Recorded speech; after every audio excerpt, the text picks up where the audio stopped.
Eco 360.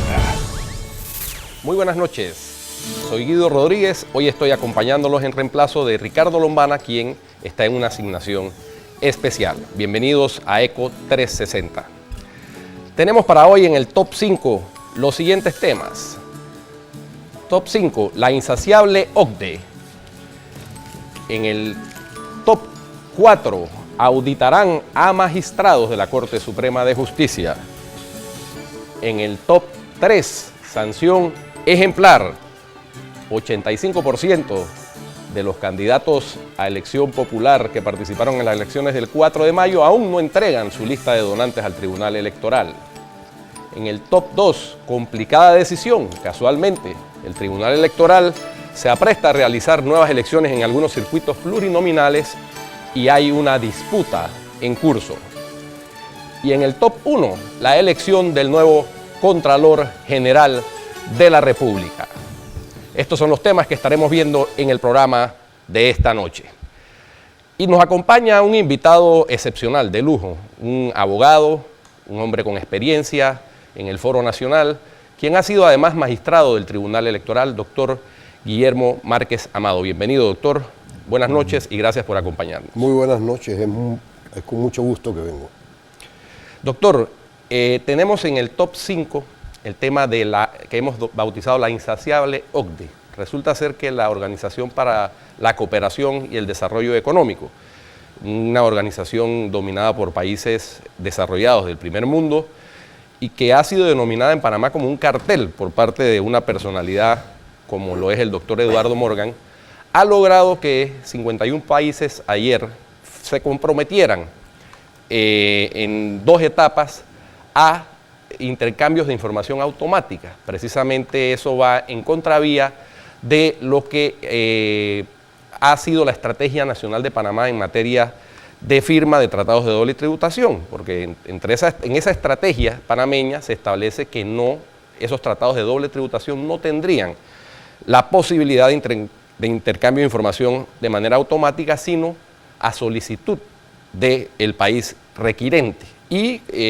para evitar lo que se considera por algunos como estas expediciones de pesca o fishing expedition. Sin embargo, este nuevo requerimiento de la OCDE, esta subida de la vara de la OCDE, parece que logrará que Panamá replantee de alguna manera esa estrategia para no quedarnos fuera de los países que han acordado y que hacen parte del Foro Global de Transparencia, acordado este tipo de intercambio de información para evitar la evasión fiscal. O sea, todos sabemos que Panamá es un país que tiene una robusta plataforma de servicios legales, entre los cuales está nuestro sistema de sociedades anónimas, que viene desde inicios del siglo pasado.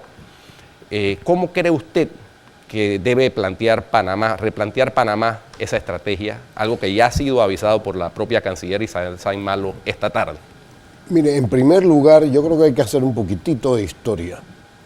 En primer lugar, vale la pena tener muy claro cuáles son conceptualmente las bases para la recabación de impuestos. Panamá es un país que siempre ha entendido que la fórmula para obtener impuestos es a partir de los ingresos que se generan dentro del territorio de la República. Ese es un concepto que tiene mucho sentido porque implica que lo que se genera dentro del territorio de la República pague impuestos al gobierno nacional, impuestos que el gobierno nacional va a utilizar necesariamente en proveer servicios y bienestar para quienes están dentro del territorio de la República, no para quienes están afuera normalmente. Las naciones más desarrolladas, que típicamente también han sido naciones colonialistas, tienen el concepto de personal del pago del impuesto. Es decir, si una persona nació en una de esas naciones desarrolladas, no importa dónde vaya, tiene que pagar impuestos a donde sea que obtenga ingresos. En otras palabras, si se constituye una sociedad, como ha ocurrido tantas veces, en Inglaterra, en Francia, en Estados Unidos, y esa sociedad explota una mina en Sudamérica, o explota cobre en Bolivia o en Chile, o saca plata, como ocurrió en otros tiempos, de toda América Latina, y esa plata se dirige a España, entonces ellos entienden que ese dinero que se generó en ese otro país tiene que contribuir a la riqueza de este otro porque son sus nacionales. En realidad es una fórmula disimulada de continuación de la explotación colonialista que los países subdesarrollados han venido sufriendo por siglos. Esta fue una fórmula que se intentó en la pasada administración. Usted recordará que ¿Cómo no? nos trataron de madrugar con un regalo de Año Nuevo. El director de la Autoridad Nacional de... El antiguo director de la ANIP, Luis Así Cucalón, Así es. variando una trayectoria y una consuetudinaria práctica del sistema impositivo panameño, que es el de la territorialidad a la que usted hace alusión, cambiándola por el sistema de renta mundial, que es el que tienen algunos países de la OCDE. Y de renta personal. Personal, además. Entonces ellos, yo creo que esa es una tarea que hay que comenzar a hacer desde el punto de vista docente y de los países del tercer mundo, que son los que más afectados se ven por ese tipo de concepto y por esas prácticas que resultan de expoliación de la riqueza de los países. A propósito, veamos las gráficas que tenemos preparadas sobre cuáles son los países que se han comprometido. Miren, hay 58 países que se comprometieron al intercambio de información automática en el año 2017 y 35 países que lo hicieron para el año 2018. Panamá también está en una lista de 5 países que no tienen compromisos, que lo componen Bahrein, esa lista, Islas Cook, Nauru, Panamá y Vanuatu. Entonces hay quienes dicen que es un tanto deshonroso que Panamá esté en esa lista, doctor. Sí, porque obviamente son países pequeñísimos que en realidad han estructurado fórmulas para obtener ingresos de la comunidad internacional y proveyendo facilidades que en buena medida lo que implican es una evasión de responsabilidades fiscales dentro de los propios territorios de otras naciones.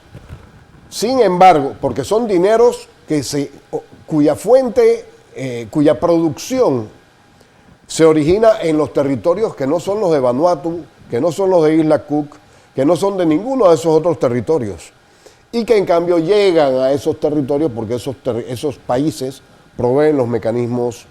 Lo que sí tiene que hacer Panamá en ese sentido es contribuir a prevenir que el sistema societario que tiene panameño, que tenemos los panameños, sea utilizado para el lavado de dineros mal habidos. Y eso desgraciadamente ha ocurrido con frecuencia, y Panamá no ha enfrentado ese reto con la energía que probablemente se requeriría para evitar que los delitos cometidos en otras naciones, que producen dividendos en otras naciones, utilicen mecanismos diseñados en Panamá y por Panamá, no para que se hagan delitos, sino por otras razones en las que otros países inclusive han contribuido y han comprendido que sea conveniente que tener un país como Panamá con esas facilidades, pero que nosotros no hemos sabido enfrentar en esos casos, y ese que son excepcionales, dicho sí, sea de por paso. supuesto, y ese es el compromiso que tiene Panamá, como un país respetuoso del orden internacional y de la lucha contra el narcotráfico, el lavado de dinero proveniente de actividades ilícitas como narcotráfico, terrorismo, trata de personas, de contribuir en la lucha mundial que hay contra eso sin afectar a quienes sí tienen legítimamente sus inversiones en nuestro país en actividades lícitas. Inclusive fraudes que no necesariamente están dentro del marco del terrorismo o de la trata de blancas, pero fraudes que se hacen en los sistemas financieros de las distintas naciones y que entonces vienen a parar a Panamá. Y Panamá tiene que diseñar mecanismos que permitan que esas personas puedan ser detectadas, juzgadas, entregadas a la justicia si es que se encontraran en Panamá, cosa que raramente ocurre porque raramente están esas personas en Panamá, están en otros territorios. Lo que sí han hecho es utilizar sociedades panameñas para poder evadir.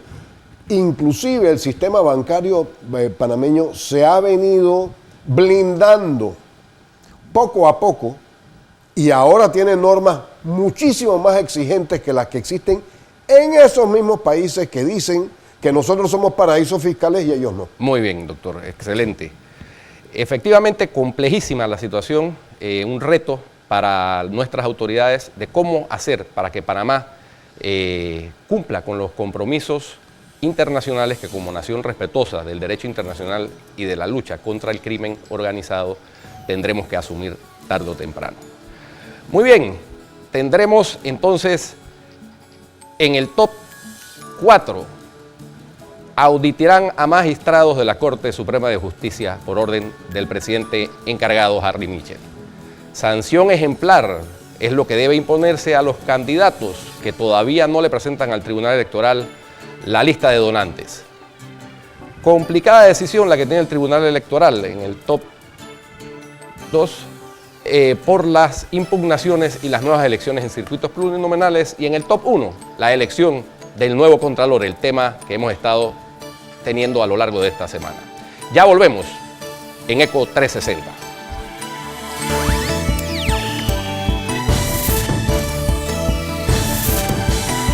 ECO 360.